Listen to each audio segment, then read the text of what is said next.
Deep in the waters of the Sea of Cortez, far below the sunlit surface, lurks a creature the locals call the Red Devil.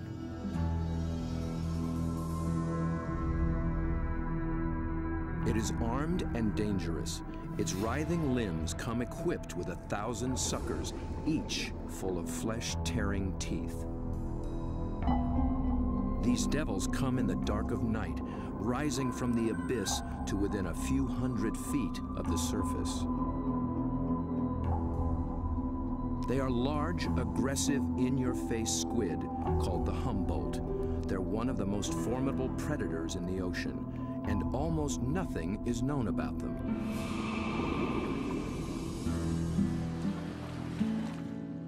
To cameraman Bob Cranston, the Humboldt have become an irresistible challenge. He's one of the few who've descended into their midst, at depths where others fear to follow. But his last encounter was a close call. It was 3 years ago in these very waters. Bob's goal was to film these beasts up close in the open ocean.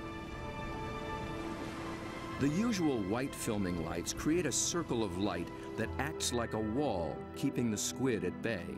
So Bob descended with red lights that diffuse almost immediately.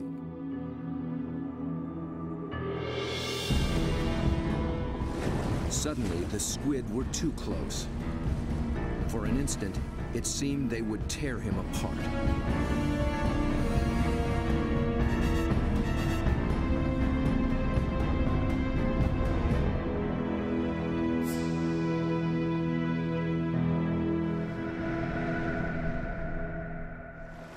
It was an intense encounter that only fueled his fascination for the Humboldt. They came right for me with no fear. That got my adrenaline going. Suddenly, I was really interested in everything about these guys. I wanted to meet more of their kind. Squid and their relatives live in every ocean. Getting to know the family will take Bob on quite a journey. And if diving with red devils is anything to go by, he'll need the help of some top-notch guides.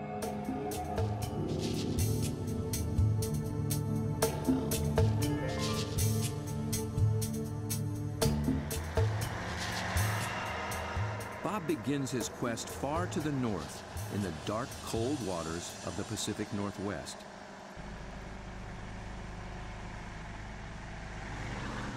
In the maze of bays and inlets along the coast of British Columbia, there dwells the giant of its kind, but it's secretive and very hard to find. Bob's asked Dr. Peter Ward for help. Peter is a paleontologist and an expert on the origins of this creature. He has decades of experience in these waters, and there's no substitute for local knowledge. So Bob, I got some maps of the underwater area we're going to go see tomorrow. Cool. And the nice thing about this, these are really high quality side scan sonars, and they give images in great detail. From these, we can pick out caves or dens, really, where the creatures that we seek can be found. Face to face with my camera. Whatever. Bob's been filming underwater for more than 30 years. He's one of the best at very difficult diving. It's a rebreather, a closed circuit rebreather. The CO carbon dioxide is pulled out, add a little oxygen, it comes back and you breathe it, same as the guys who walked on the moon. Fantastic. It's really cool. I can stay down there with the creatures and film them for as long as I can stand the cold. The water registers 47 degrees. Without a dry suit, a diver could slip into unconsciousness from the cold in just half an hour. Waterproof zipper. Same zipper they use in spacesuits. Only in a spacesuit, I think they pressurize it. In this suit, you get vacuum packed. Get all these fancy lights. I think that one means low. Getting a little warm. Gotta get in the water soon.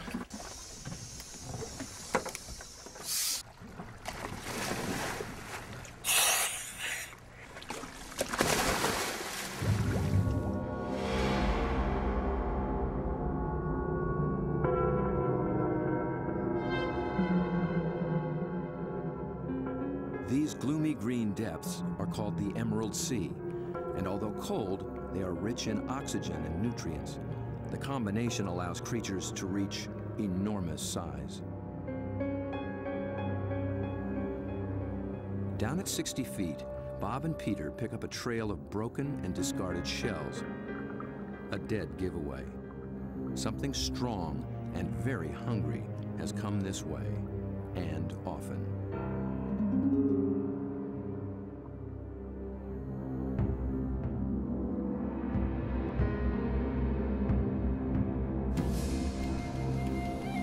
The crab should show more caution.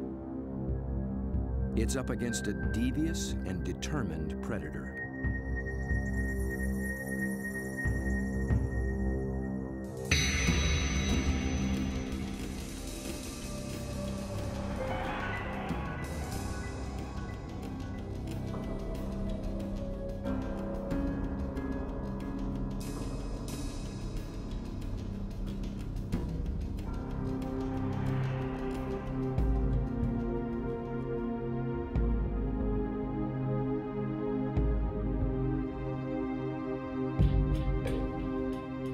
As Bob approaches, his quarry appears to have found him.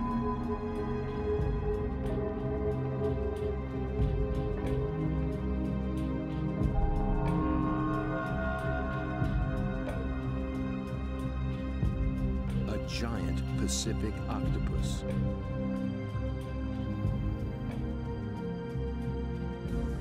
Eight arms of sinewy muscle lined with grasping suckers reach out and gently explore the strange intruder.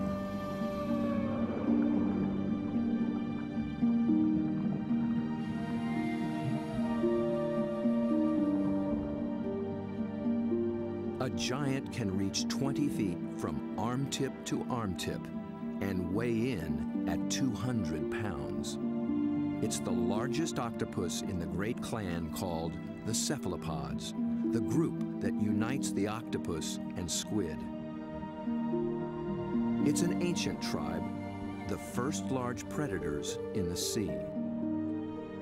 To this curious female, we're a brand new species.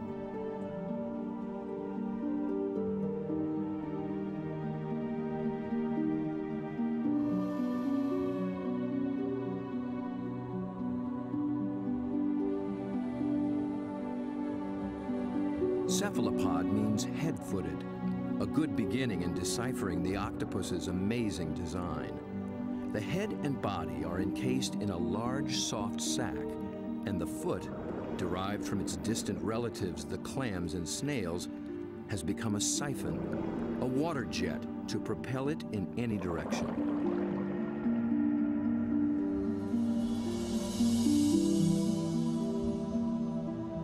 A long time ago, its ancestors were a shell, but the octopus has given that up. Yet for creatures with such tasty flesh, the lack of protection presents a problem. The cephalopod solution? The most extraordinary skin in the animal kingdom. In an instant, it can change color, pattern, and texture. And with no bones to confine its shape, the creature can virtually disappear.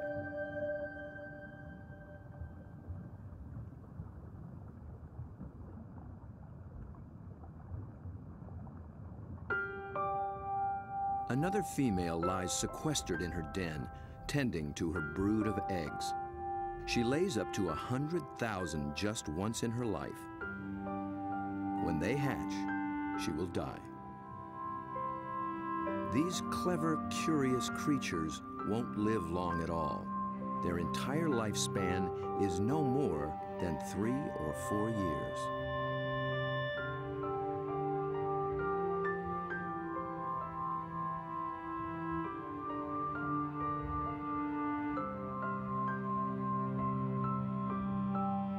The transparent babies are no bigger than a grain of rice, but within a year, they'll be giants.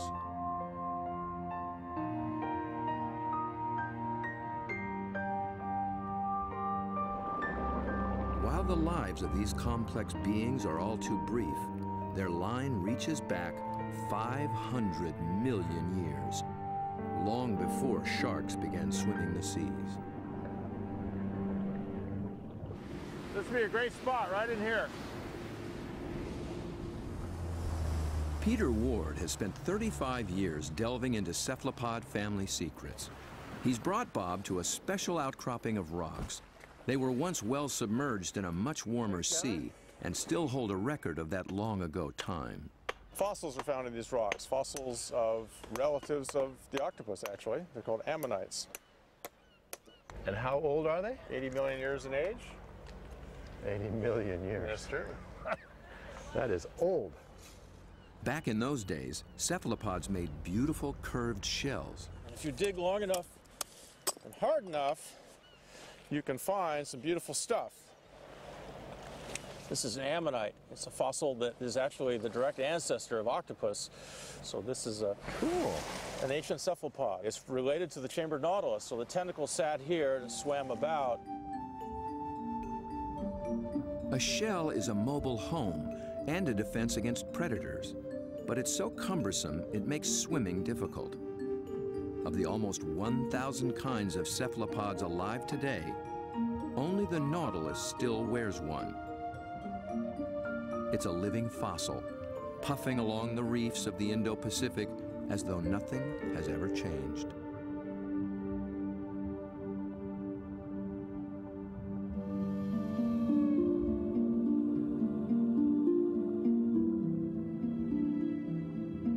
Bob returns for one last dive with the octopus.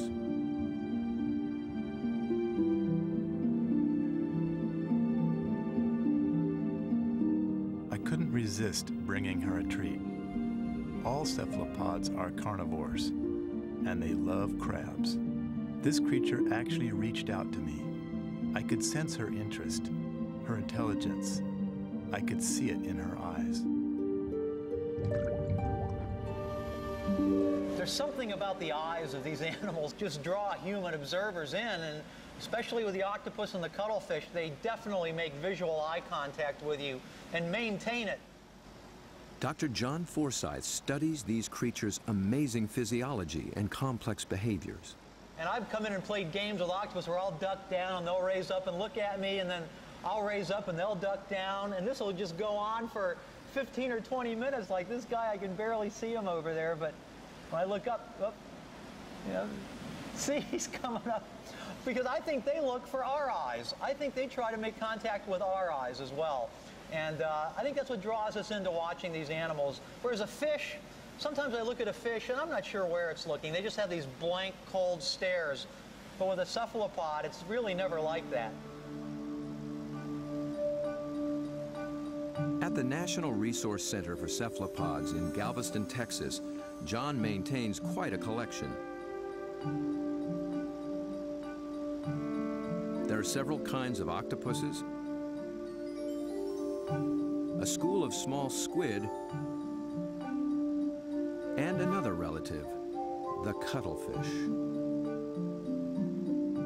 For John, the eyes of a cephalopod are not just the windows to its soul.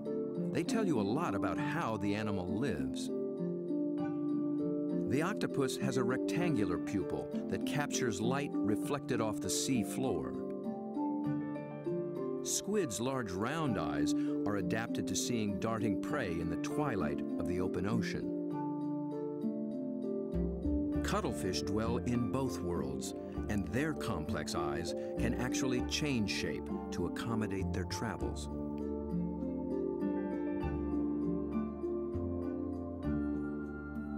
But it's not in their eerie eyes that cephalopods reveal their inner feelings. It's in their remarkable skin. Millions of tiny sacs of pigment, called chromatophores, dot their skin, each controlled by minute muscles. With a little flexing, a cephalopod can flash with rippling bands of color.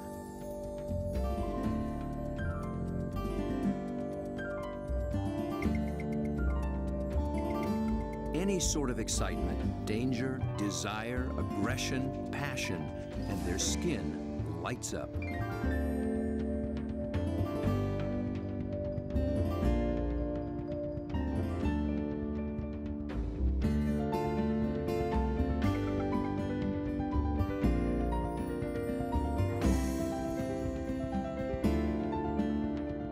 For creatures with no vocal abilities at all, this is the way they communicate, in a language of light and color.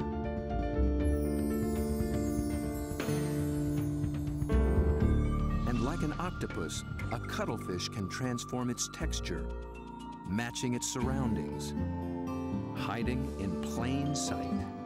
Given their camouflage capabilities, it's no wonder we're still learning just how many kinds there are.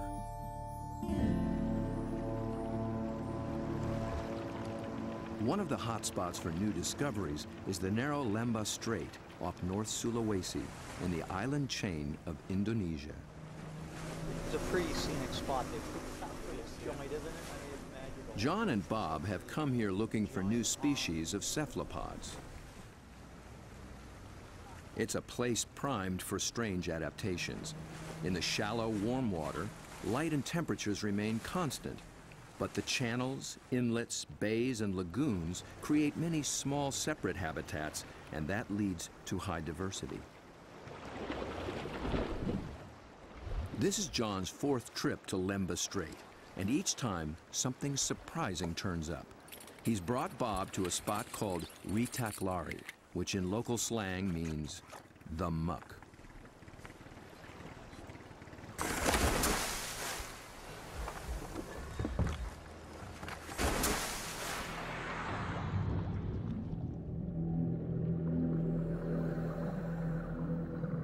At first glance, it's a vast, flat disappointment.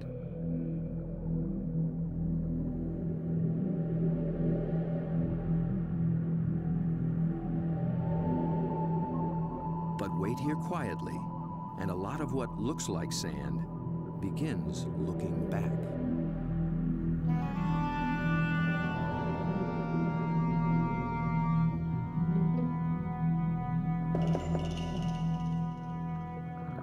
From the still of the muck to the roaring straits, a lot of effort goes into not standing out. Drifting reeds are actually floating razorfish. And the end of a few branches turn into ornate ghost pipefish.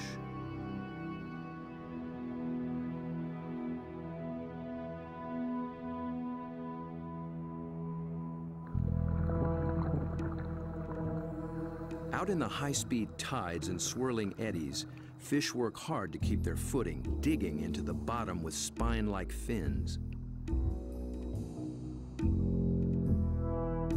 But even creeping along on the seafloor, you still have to make a living.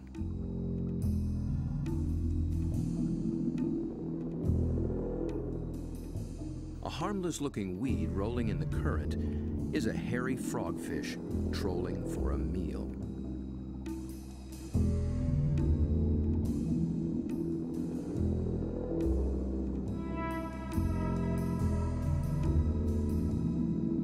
It comes equipped with its own strange lure.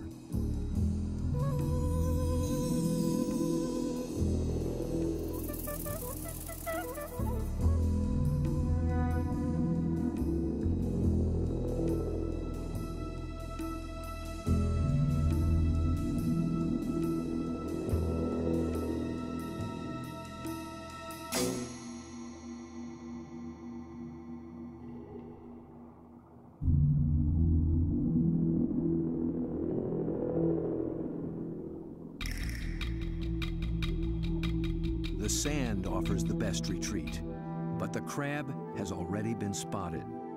A marginated octopus is the perfect little predator here. Good camouflage, good eyesight,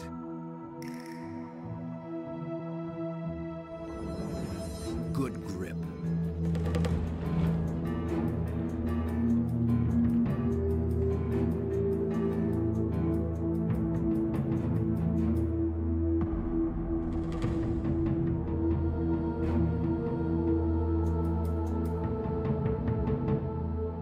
soft-bodied octopus has one more weapon up its sleeve to subdue the crab's claws: venom.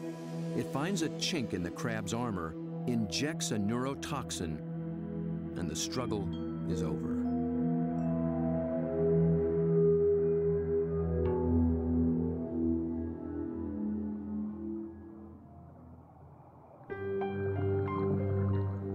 In such an open setting, the trick for every creature is to find some place to hide.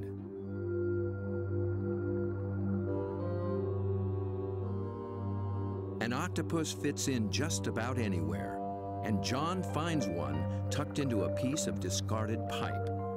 Perhaps there is something in cephalopod memory that recalls having a shell. Bob and John find this little octopus ambling along with a dark brown bottle tucked under his arms. The bottle turned out to be his home, and he took it with him everywhere. So I thought I'd offer him a new fancy place and see if he's interested in trading spaces.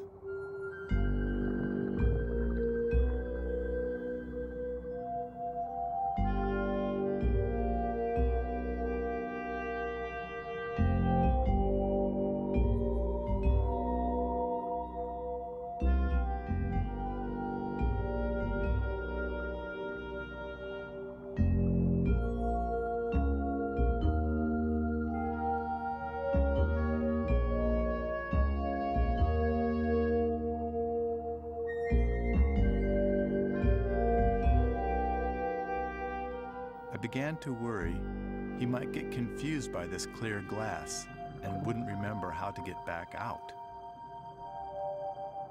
But after a few minutes, he slipped through the opening and went straight back to his old brown bottle. He'd made his choice. I think the clear glass was a little too bright, and besides, there's no place like home, especially when you can take it with you.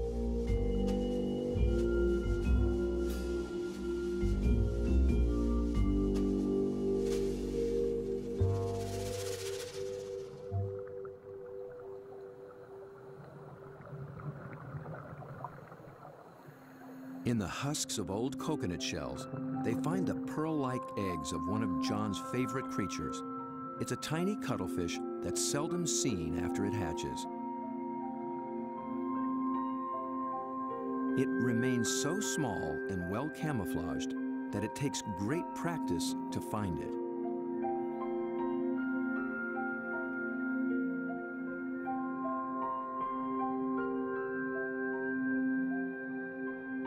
Down on the sea floor, it appears to walk across the bright stones, its rippling colors blending in and standing out.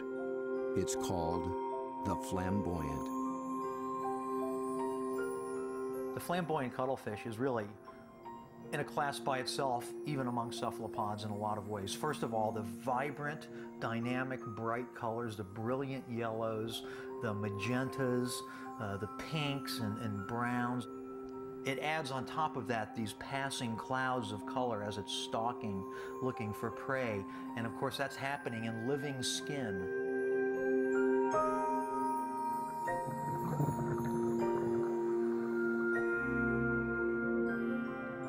A lot of these animals are surprisingly bold. The flamboyant actually seems to like being under the lights.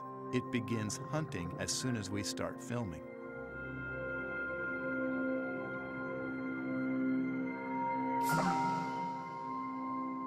My video lights attract little shrimp and crustaceans. Perhaps the cuttlefish can even see better in the lights as well.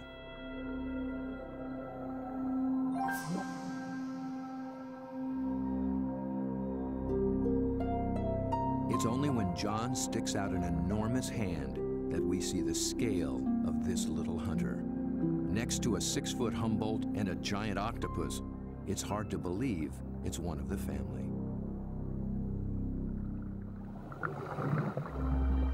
Not far away, a small octopus has been eyeing the scene. John reaches out for a better look. Every time I touch one of these animals, I'm not gripping it or holding it. My intention is never to frighten the animal in any way. However, I am trying to keep it close to where I can get a good look, but at the same time, the animal knows at any moment it can get away if it wants to.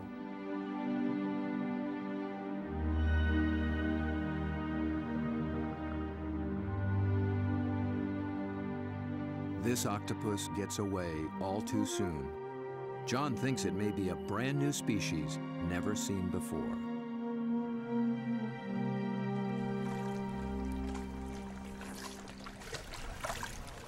I don't know, Bob. I'm not sure what that is, but it could be a new one. I think it could be a new species. I wasn't expecting to see that. It's not something you've seen before, huh? No, I'm not sure what that would be. It's a cool little critter. Oh, wild.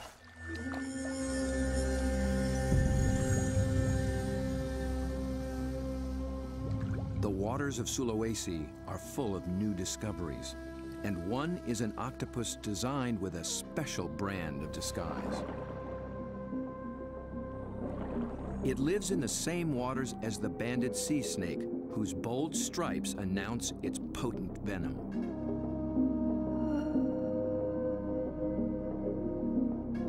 These are banded arms that can make the same impression.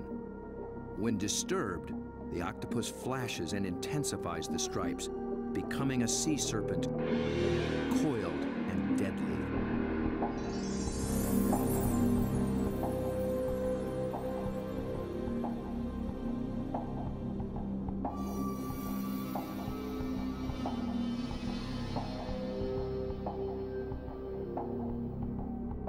The creature has not yet been named by science, but it is known to be a fraud.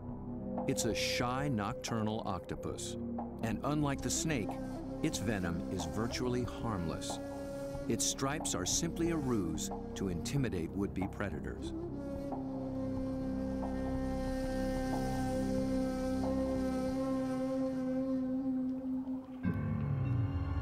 The real killer is a delicate, jewel-toned creature, the blue-ringed octopus. The flashing blue neon is no false alarm. Its poison can immobilize every muscle in the human body. There is no antidote. But all it's really after is a crab.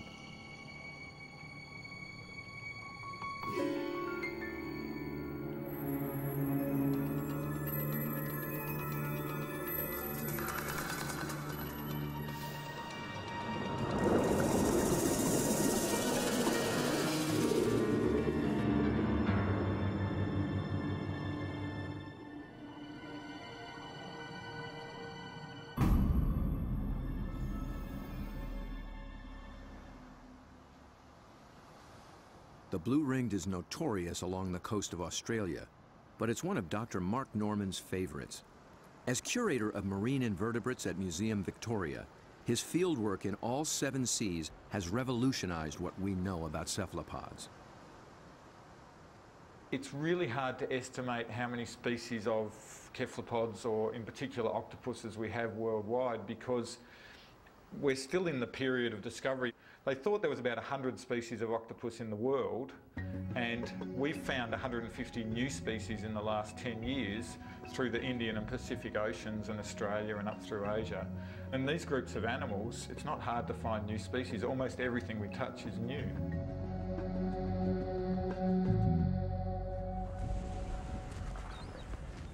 Bob wants to get close to the blue ring in the wild. So Mark, this is a shortcut to the beach? Yep, it's a great place to collect crabs. Through the graveyard, eh? Yep. So are these the bodies of the people who have been bitten by blue ring octopus? No, very few people have died from blue ring bites. He's more likely to have died choking to death on his calamari meal at the local pub.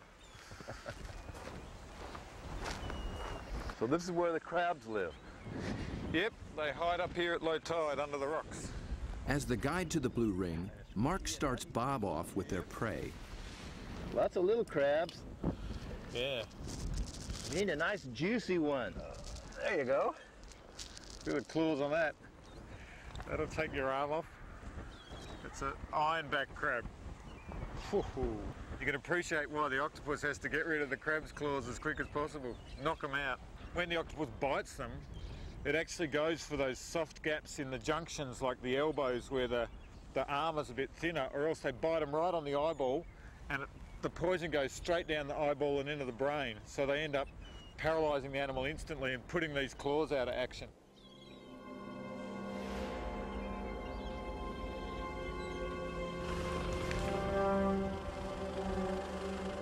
The dive begins after dark, when blue rings are most active.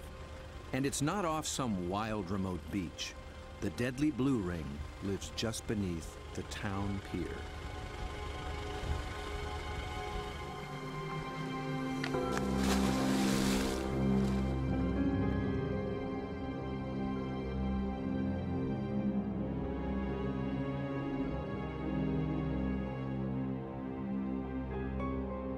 Blue ring octopus are an extremely venomous animal, and if I was to be bitten, I would probably be dead within 3 minutes. Your body would start stiffening up and you'd lose the capacity to breathe, you'd lose the capacity to wave or walk or run away, you'd run out of oxygen and you'd suffocate. But these little animals are really shy, really secretive, and the last thing they want to do is attack humans. They don't eat humans, they don't drag people out of their cars and drag them down the beach. They just feed on crabs. But tonight, not even a crab could catch its attention. This is a male, and he's just found a female. 2 wild blue rings are preparing to mate.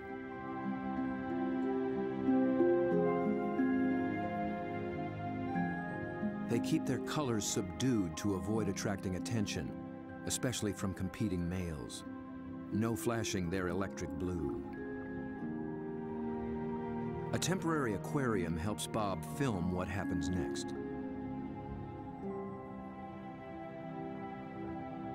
After a few minutes of courtship, the male gently slips a special arm into the female's gill slit. He's depositing a packet of sperm, which she will use later to fertilize her eggs.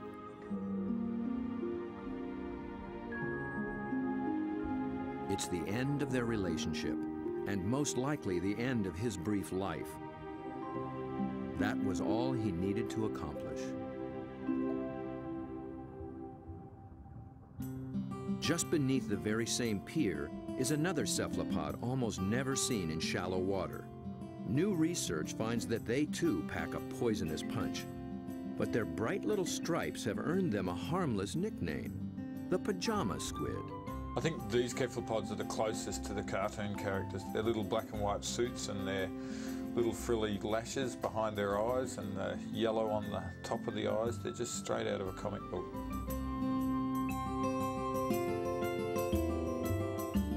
The pajama squid seem to have taken a cue from the blue rings. Males grab any passing female and then they try as hard as they can to reposition them so that they're face on, ready to mate, sort of suckers to suckers.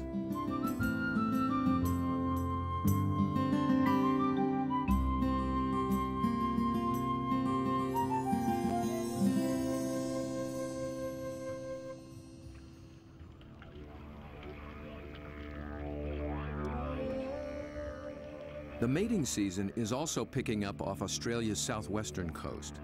In one small bay, giant cuttlefish have begun to assemble. They leave deep water and enter the shallows once a year for 3 to 4 weeks.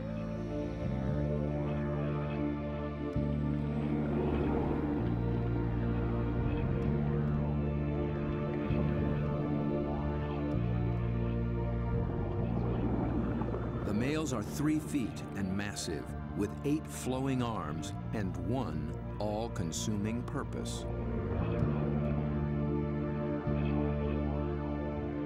A much smaller female takes refuge in the rocks.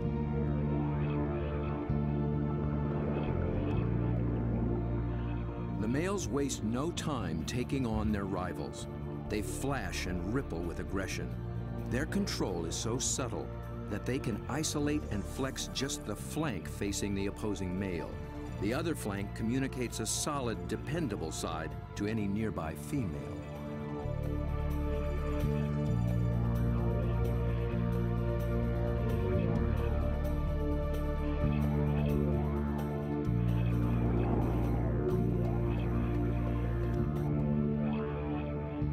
One male has claimed her and takes possession.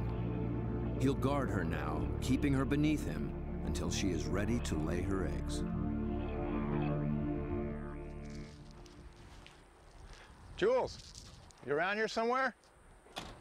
Bob is heading for this far-flung coast, but before diving with these giants, he needs to brush up on the subtleties of cuttlefish communication. This is a crazy place to meet a scientist.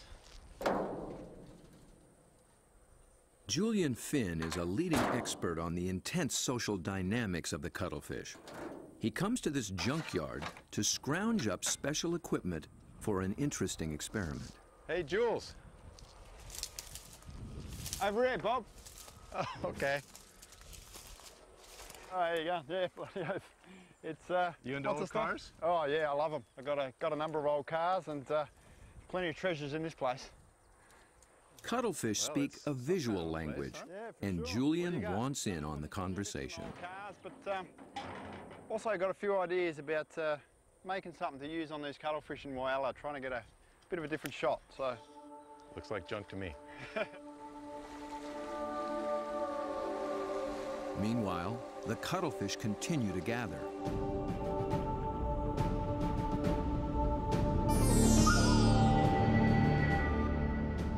Their complex communication escalates into a kaleidoscope of colors.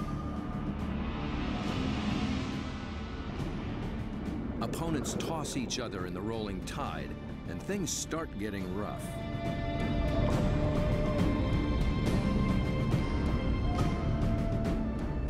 The violence can rip up their all-important skin, sabotaging a male's chance to impress and intimidate. And someone's nursing a torn-off tentacle.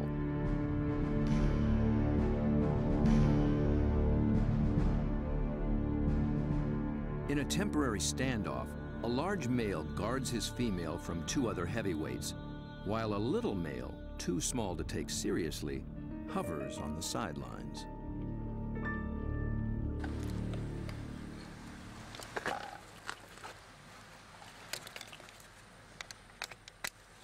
The two males on shore get set to join the fray. well, here you go, Jules. I just wanted you to know that my camera's bigger than yours. Mine's a bit different than yours, sir. Well, yours has a hubcap on the front of it. What I'm hoping to do is film the male's reaction to another male. But instead of having another male there, I'm going to have its reflection.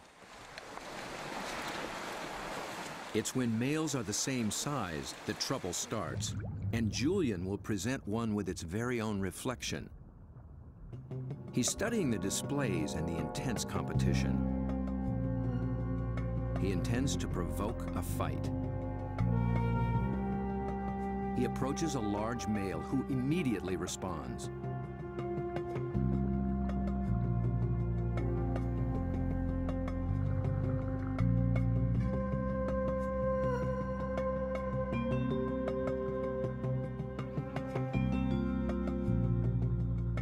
The cuttlefish becomes increasingly absorbed with his own image, but instead of a conflict, the story takes a surprising turn. The small, unimpressive male has sneaked in and begun mating with the unguarded female. He's not signaled, nor flashed, nor dazzled. He simply grabbed the female for his own, making every attempt to look as much like her as possible.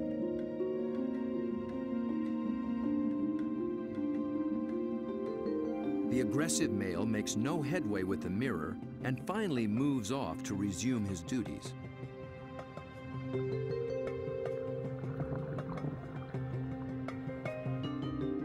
But he's still distracted, still flashing, and doesn't recognize that his female is mating right under his nose.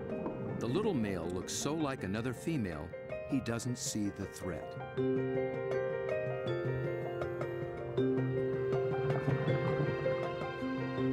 At last, he senses something's wrong and moves in to reclaim his female.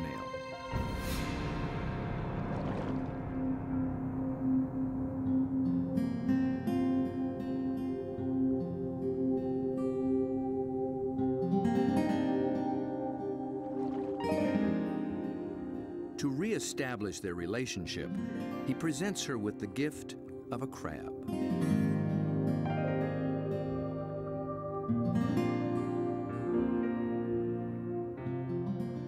With so much going on in cuttlefish society, Julian will be experimenting for a long time to come.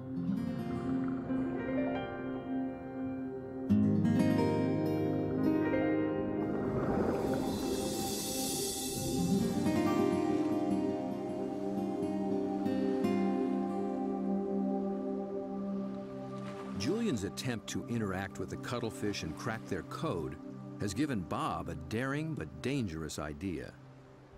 Deep in the waters of Mexico, the mighty Humboldt squid flash their own mysterious signals, and Bob is determined to dive with them again. He intends to engage these aggressive predators by imitating their behavior with a display all his own.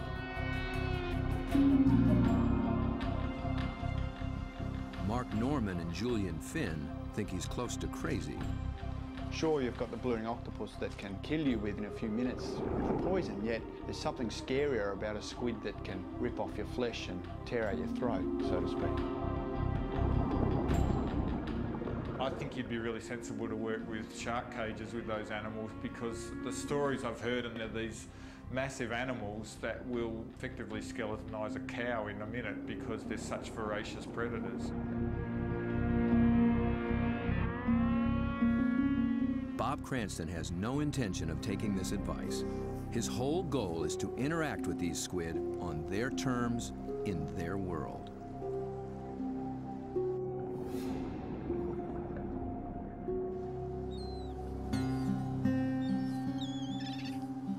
In the small town of Santa Rosalia, on the edge of the Sea of Cortez, being a fisherman takes a certain courage. We lose people every other year. Somebody dies. I had a friend that they found floating in the ocean last year. It's lucky they found him because they're carnivorous. They'll eat you. I mean, they will eat you. The squid will eat you. If you fall into the ocean, they'll get you with their tentacles. You'll drown, and then they'll, all the rest of them will just eat you.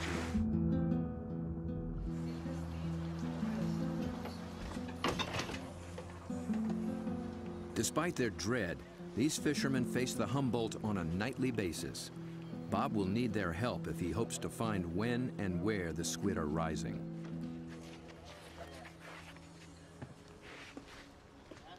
Alberto. When the Humboldt flash on and off, Bob intends to flash right back. Yo no sé. This is a flashlight, big flashlight for squid. We're gonna... Estos loco, see?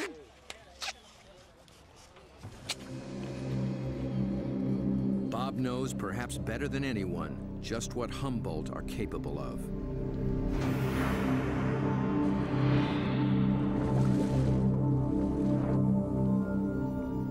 But it's not fear that he feels.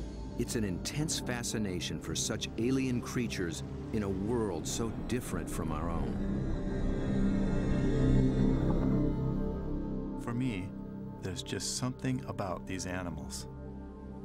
Maybe it's because this type of diving in itself is a great challenge. It's hard to work at these depths. I've managed to go down and physically touch these fantastic creatures, but somehow they're the ones that have taken a hold of me.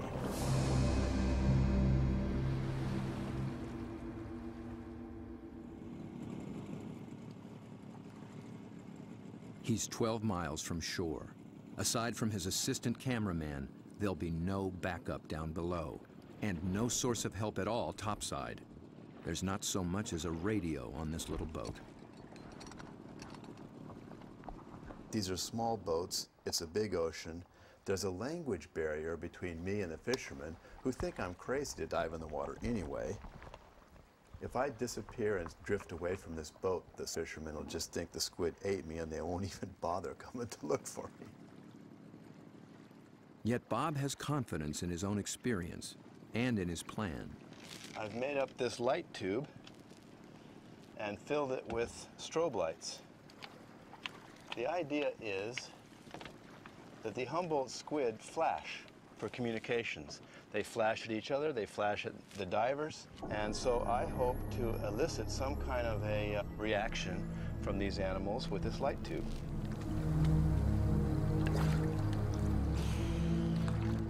Beneath the boat lies 1,000 feet of open water and sea monsters.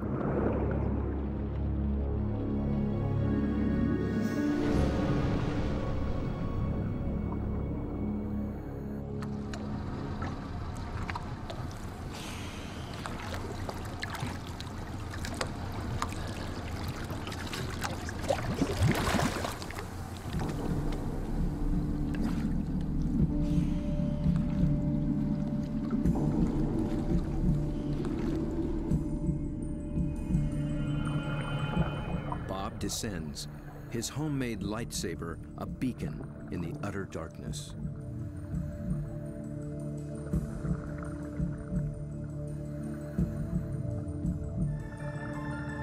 Right away, there's a complete surprise. Mobula rays. They're seldom seen in a school like this. Already, the night has taken on unexpected possibilities.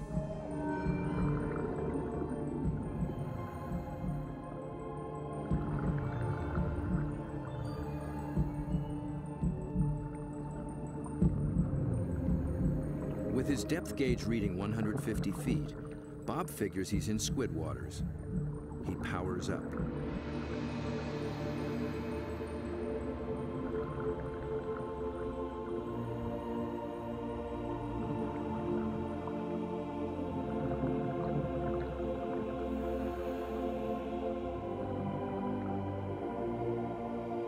A giant swarm of pink krill mobs the lights.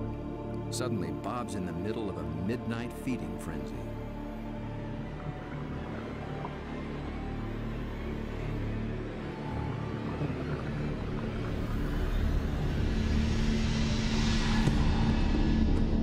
Then, rocketing up from below, Humboldt squid.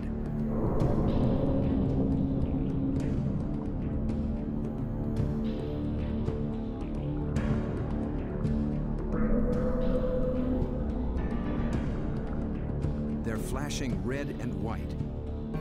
Bob tries to get clear of the krill into better visibility. And he's caught the squid's attention.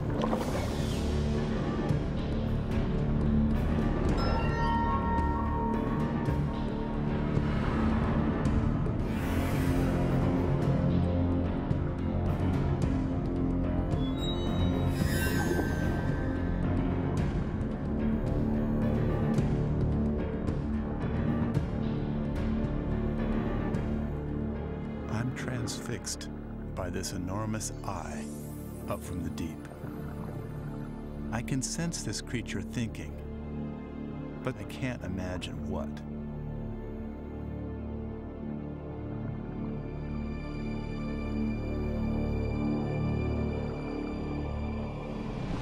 A minute later, contact.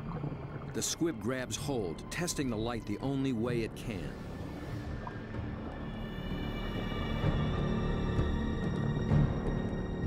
The feel of hard plastic must come as a surprise, and it circles me as though curious.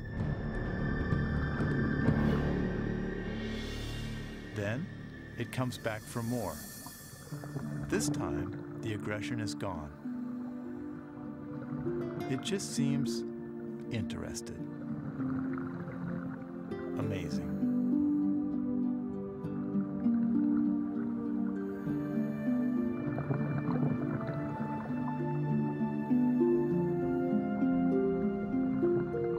Play for a moment.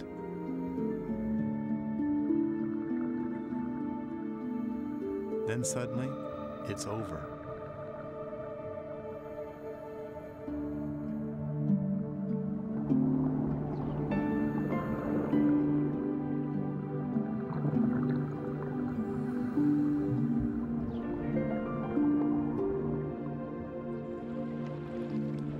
The fishermen are relieved just to see me alive.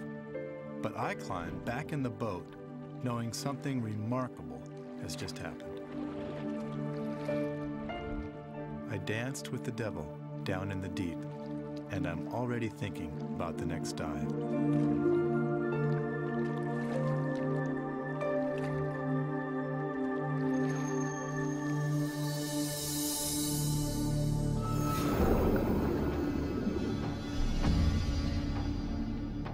It's certain that Bob will return to dive again with the mysterious Humboldt, perhaps with a new strategy on how to make contact. He's just at the beginning of this extraordinary quest.